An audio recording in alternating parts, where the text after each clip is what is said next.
10 seconds and jump up one more. Oh, thank you for the follow. I didn't see who followed. I didn't catch that, but I appreciate it.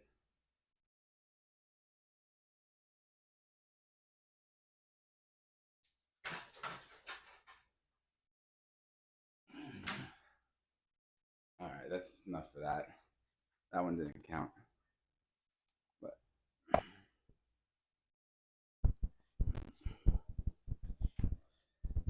thing is, I have to keep pushing through the tries because eventually those tries will add up to one more. I'm gonna be switching up to the push-ups portion of the evening or morning.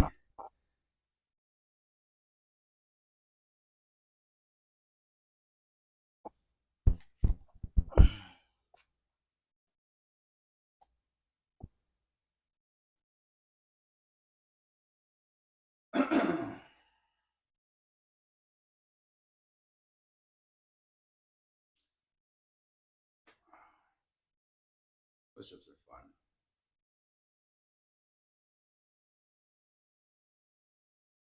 When I was a kid, my dad, for me and my brother, really wanted to work out in my dad's gym with him.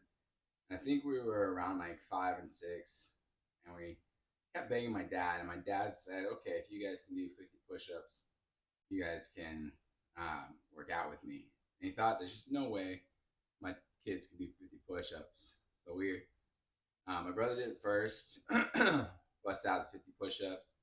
So then I did the 50 push-ups. Then he had to quickly recant his promise because he didn't want us working out with the weights. He's like, "Oh, when you're older."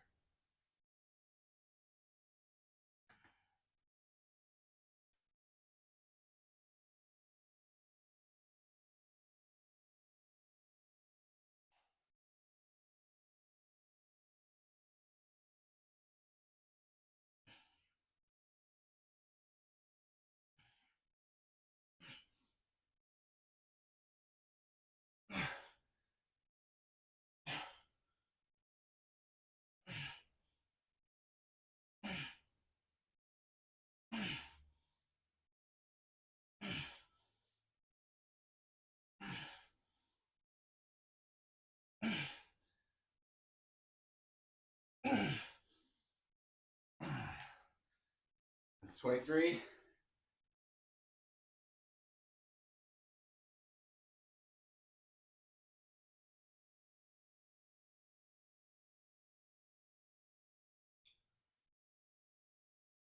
Oh, that's one more than last week on the first set. Oh, okay. Push for those little increases.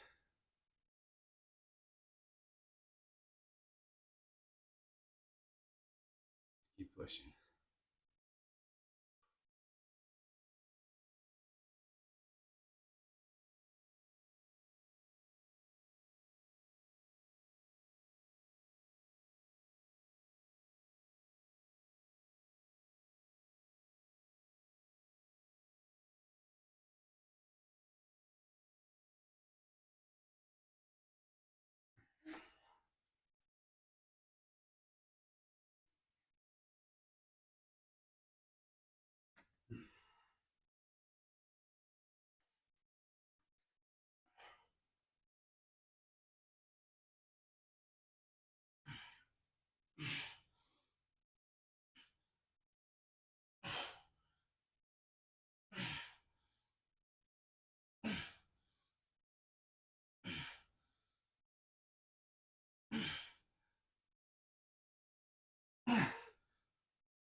Oh, 11. Again, just a small increase over last week. Oh.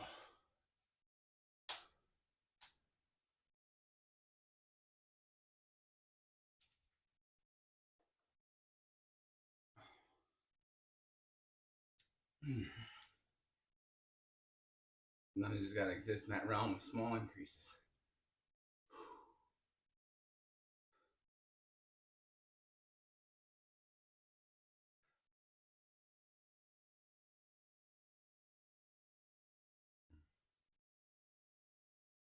That's one of the things I've like noticed in working out over the years. You just push for those small increases and you gradually build up, and then occasionally something clicks in your body and you have huge increases and you like launch ahead.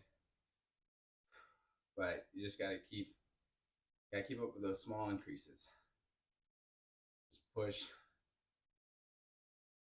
And it's frustrating sometimes and can look ridiculous, like with the pull-up bar. The small increases aren't always like, oh, I did another pull-up. Sometimes the small increases are like, hey, I made it halfway up again.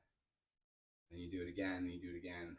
And eventually, those small baby steps will turn into something worthwhile. You just gotta be faithful to it.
I think it's just a consistent thing about life, huh? You gotta just not give up. Keep pushing that boulder up the hill. Even if it eventually is gonna roll back to the bottom. Just gotta keep doing it.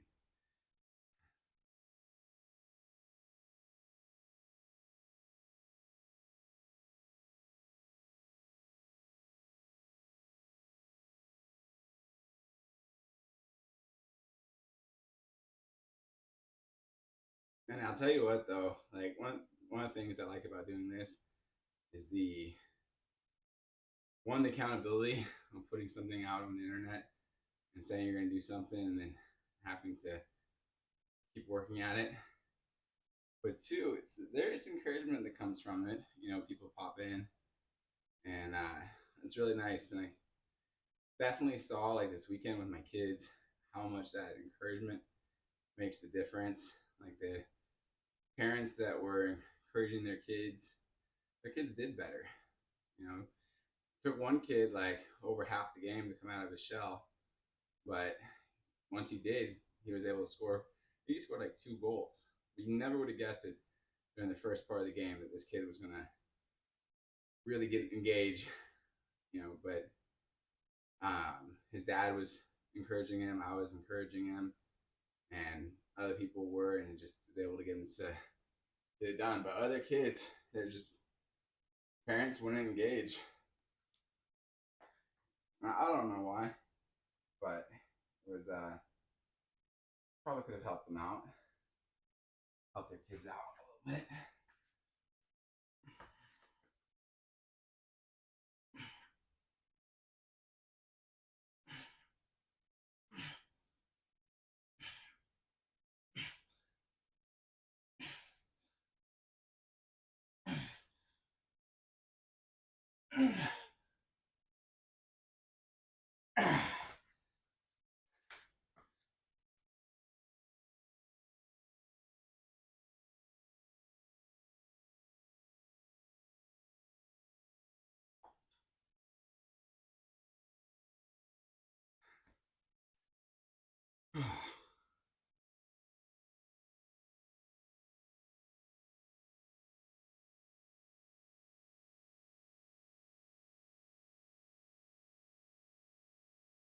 I think it was hard though because a lot of the kids, it's like their first time putting themselves out there in a team sport, and some of them just didn't take to it right away.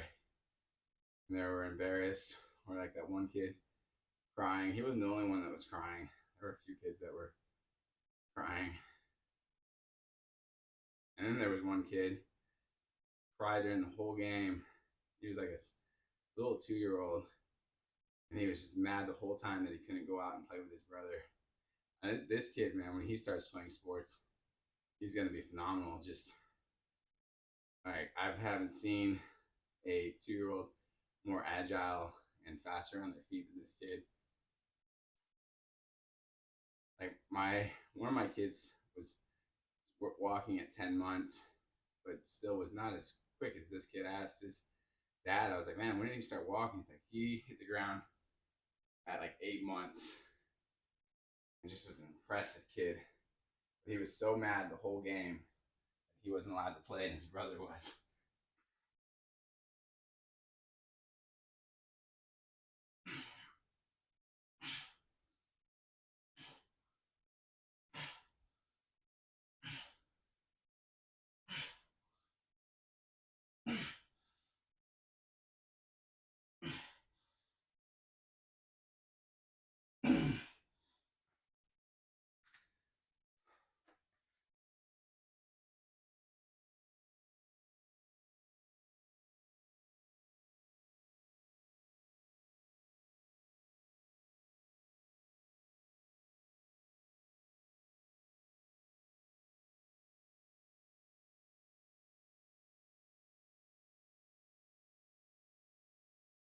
Trying to do some math real fast here. Where I'm at.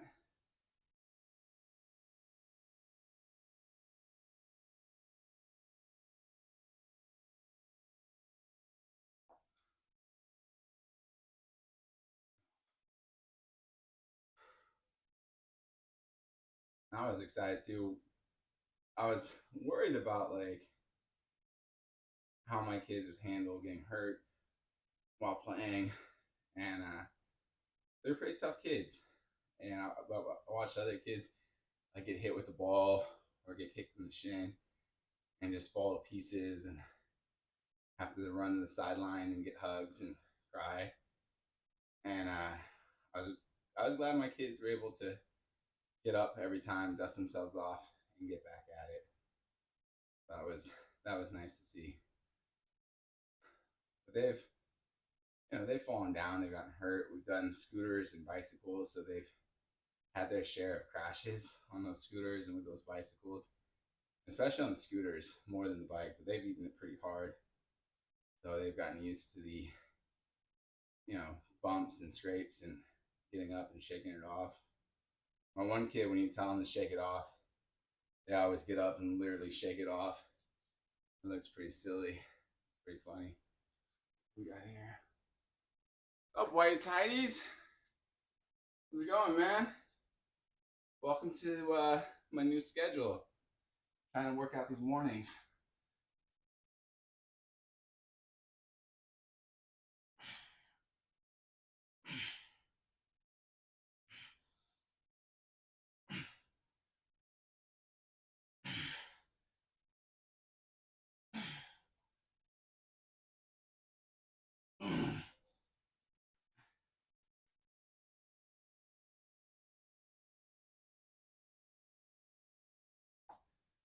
I think you missed a story earlier, white tidies. My kids started soccer this weekend and started playing games, which is a first.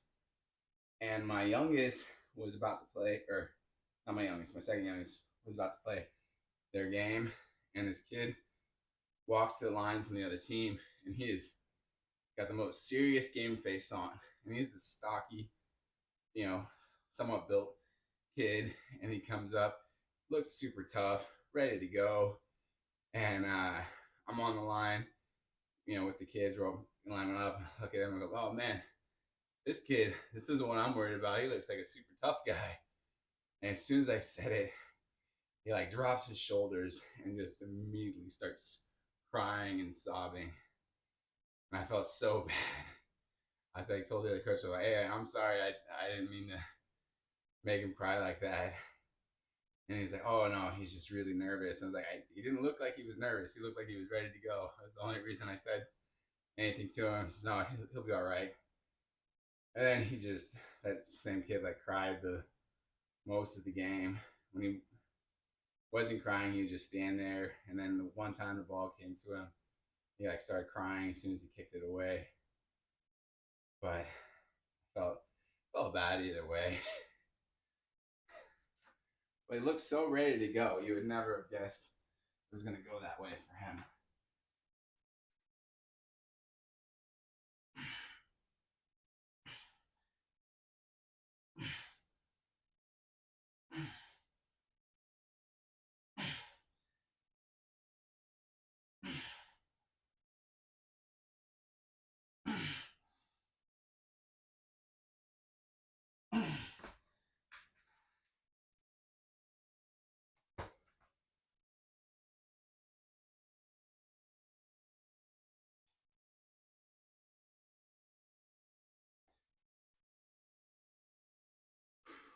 It's an interesting experience for me because I never played team sports as a kid.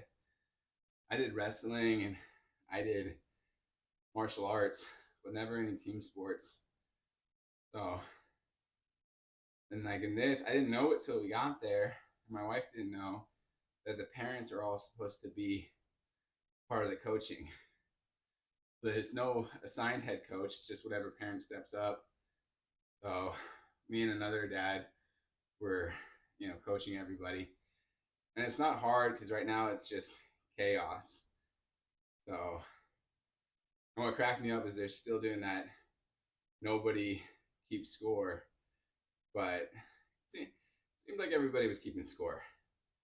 Everybody knew definitely who was winning and who was losing. But and pretty accurate. And then even too, like I heard parents on the sideline talking about how much they were in the lead. I was like, all right, this is the dumbest part of our society. Like we all know that there's a score, but we're all pretending like there isn't. And everybody involved knows that there's a score. And it's just that whole emperor's clothes. It's just everybody knows the emperor's naked, but nobody wants to say it. It's a very weird thing.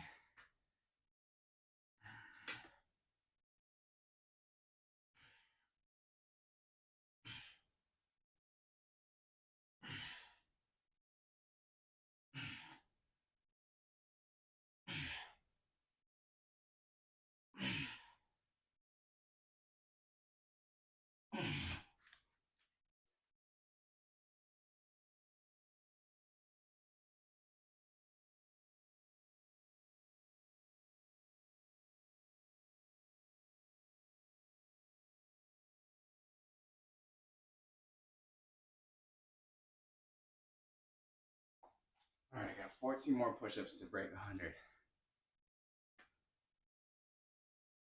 Are you at the office while you tidy? Are you working from home?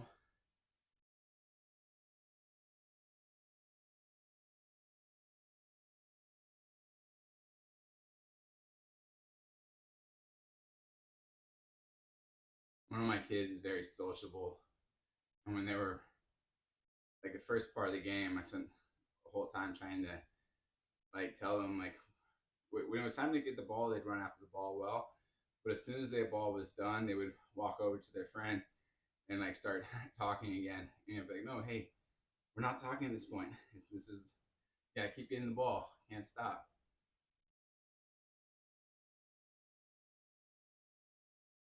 Otherwise, because I'm pretty much always home on Mondays and Fridays. That's cool.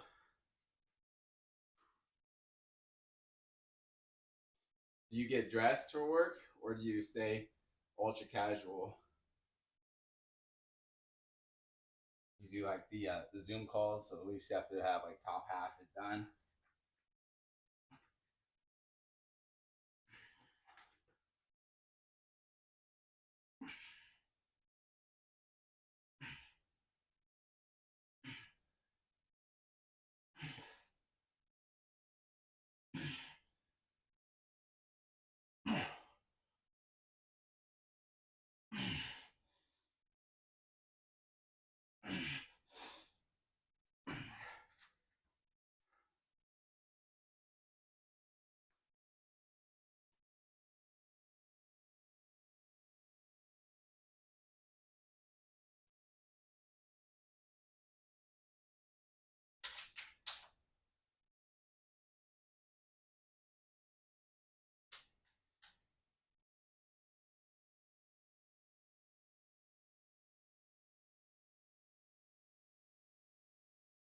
As casual as can be.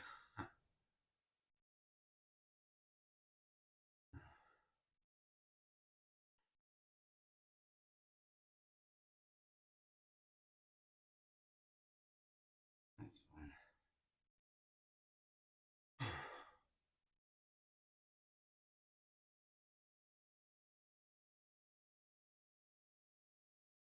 I remember when I was a kid and like phone calls, you know, you had to call some girl's house, and I used to get dressed for those calls because I felt better making the phone call if I looked nice. I felt more confident than if I was just, you know, making the call without it.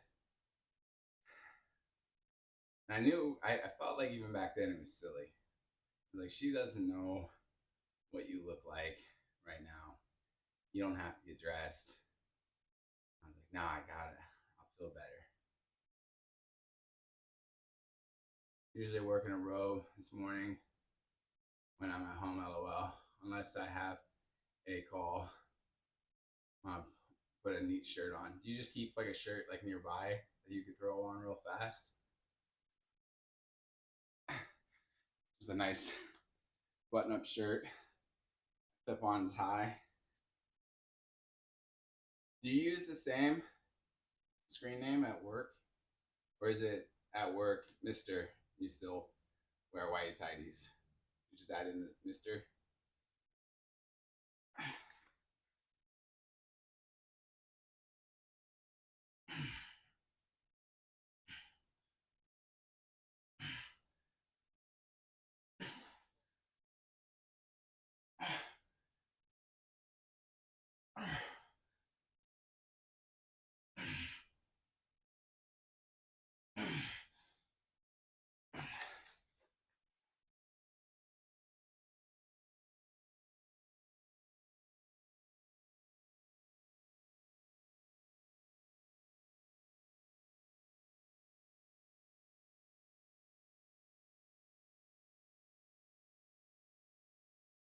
All right, done with push-ups.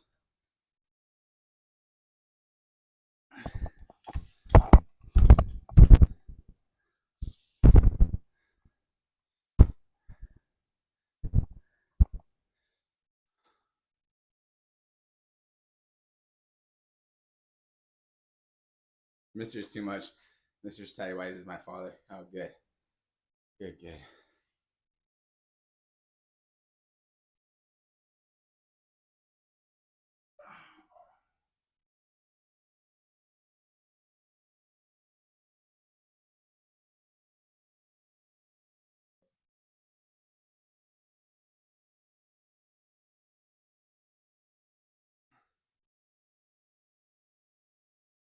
Well, maybe one day in your travels, you'll make it to England and be knighted Sir Whitey Tighties. You can add that to your title.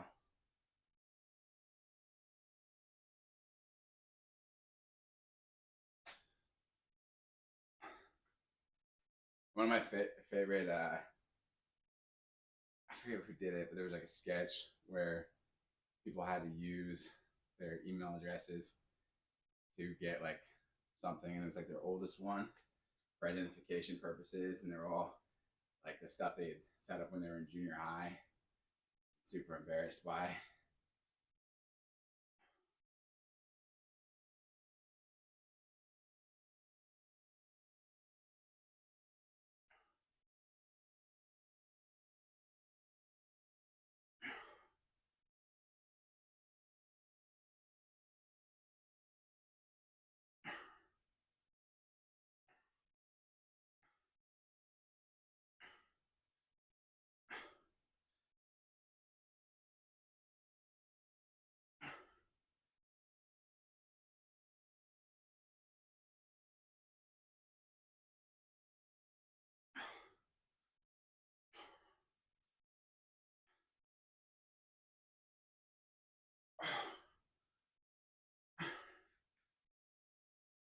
LMO, I hope I never have to claim this name out loud.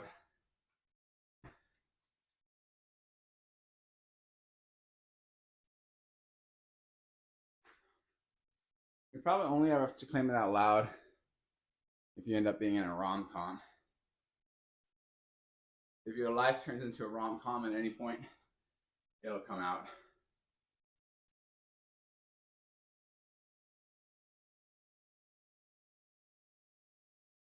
I think those big outings only happen in rom-coms.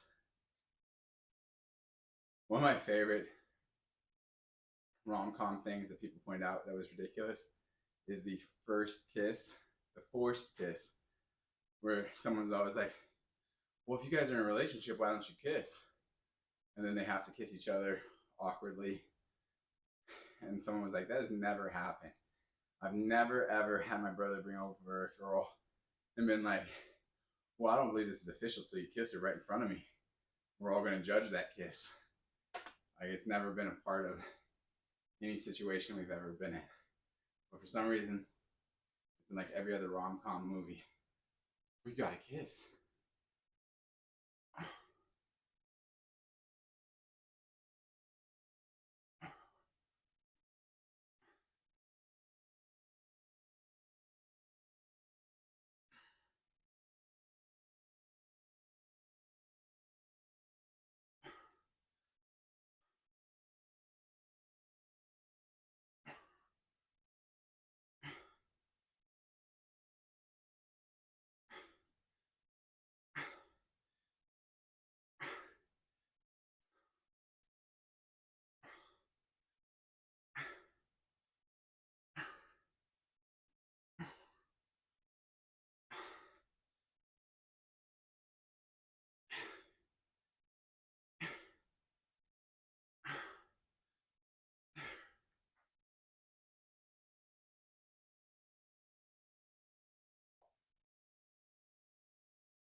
White says my favorite is when there's a good looking girl that's supposed to be ugly because she has glasses.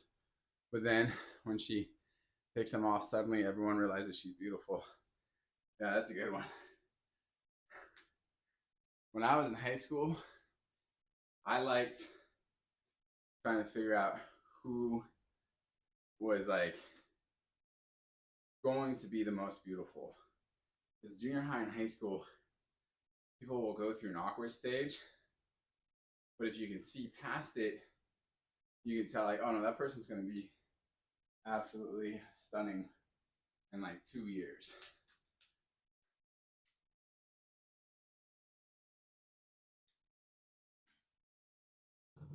Just gotta look at their parents, look at the bone structure, or you could just be nice to everyone. Don't try and scheme, just be a nice person.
What's up, Shabby?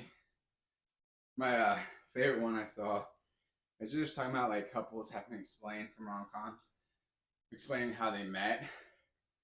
Like Barbara Streisand's, not Barbara Streisand, Sandra Bullock being in a relationship with the brother of a guy that was in a coma, that she lied that she was his fiance to the family for weeks and spent holidays with them. That's going to be their story.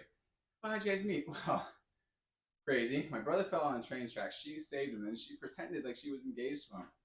And then we fell in love, and I had to steal her away from my brother, not knowing that they weren't really a couple.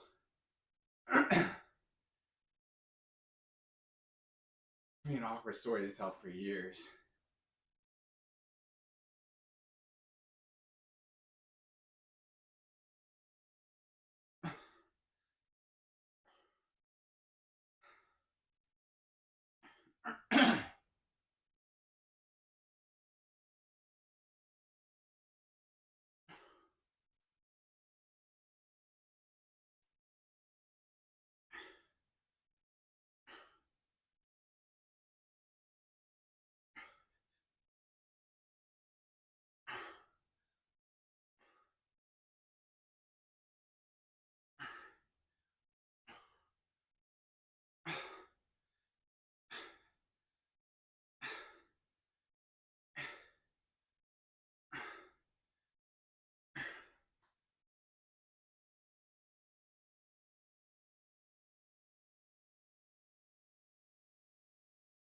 Meg Ryan is like such an innocent look that it's hard to realize that in both Sleepless in Seattle and You've Got Mail, her character is a total evil person and psycho. And both she's in relationships that are serious, and in both she's like starts seeing a stranger, an anonymous stranger, or fantasizing about an anonymous stranger.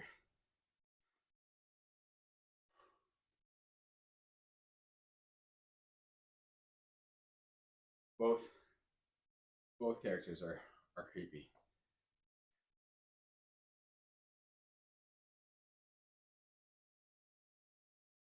Not seen either one of those,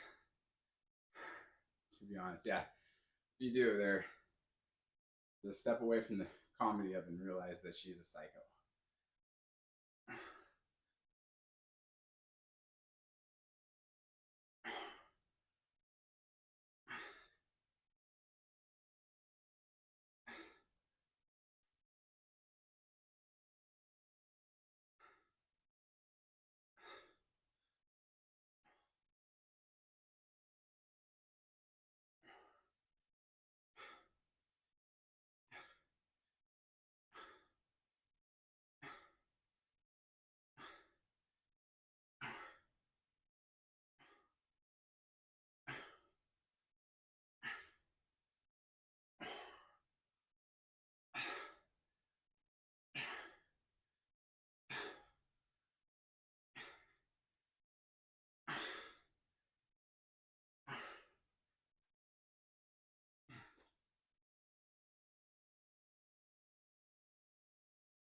To be honest, though, I liked both of those movies and still enjoy them.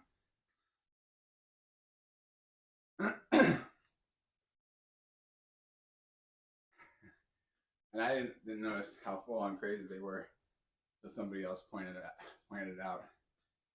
Someone on the internet opened my eyes to the psychotic nature of rom-coms.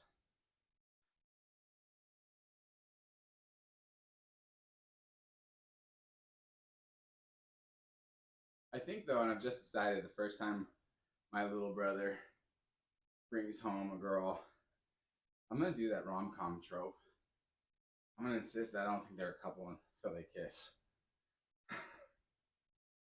That'll be fun. He's like 20 years old. It'll be fun. I'll enjoy it.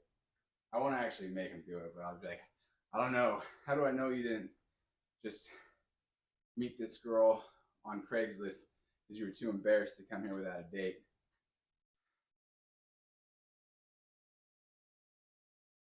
Oh, wow, big age gap. Yeah, it's a very big age gap. I'm 19 years older than him.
It's kind of interesting to get to watch my parents raise another kid. And definitely interesting to see the growth in their and changes in their parenting style over the years.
I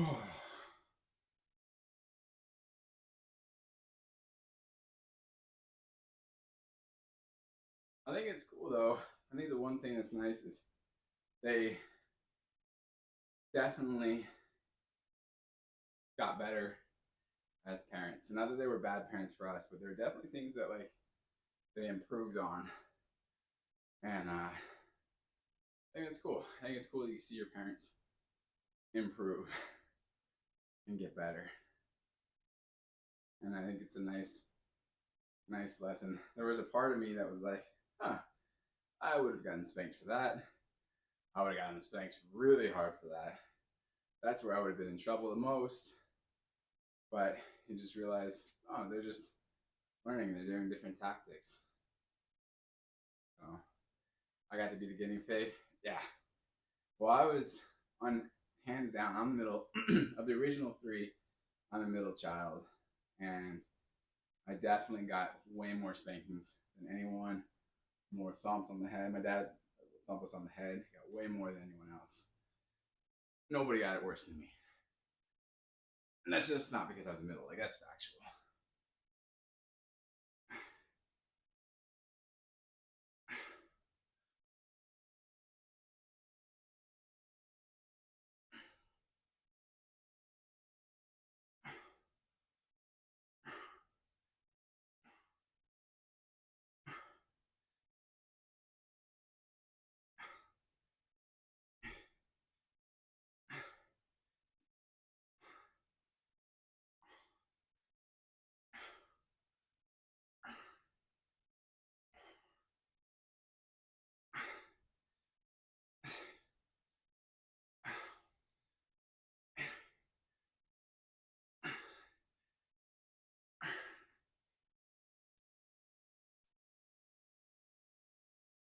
Especially since I was the one that figured out the spanking reset switch.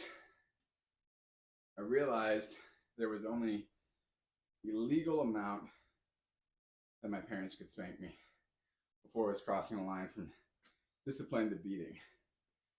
And I recognized one day I got to that point. And I was like, there's nothing more they can do. I'm going to be spanked the optimal amount of times, and that's it. So let's just keep going. Why would I stop my behavior now? I'm maxed out on punishment. And then all of a sudden, they hit a point where I made them so mad and disappointed that they just like, just go to your room. Go to your room. I don't want to see you right now. Just go to your room. And then I waited there, and I was like, they're going to calm down, and then they're going to spank me. It never happened. I was like, ta-da, a reset button. I only used it a few times, but if I got to that maximum level, I was like, we can push this thing over. We're going to hit that glorious reset button.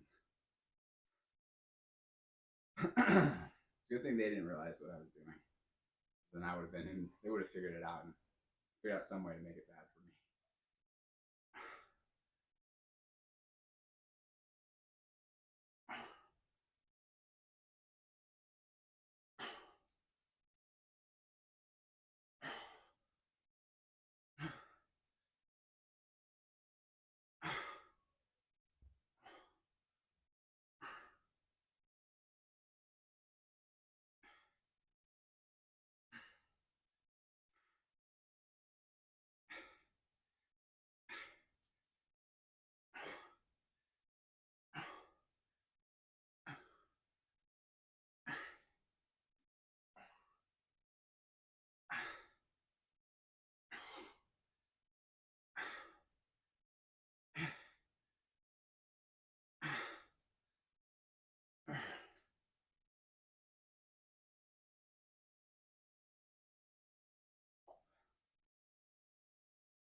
Sometimes that disappointment feels worse.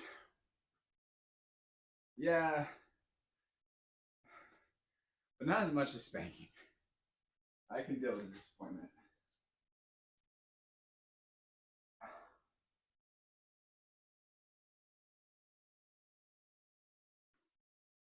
Sometimes. But when it was like engineered disappointment, it's not as bad. Because if the goal is to bring him to that point, it's not as bad. Just spontaneous disappointment hurts. But my dad was old school. This is way back in the day. So we got the belt. And disappointment isn't as bad as the belt.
All right, guys.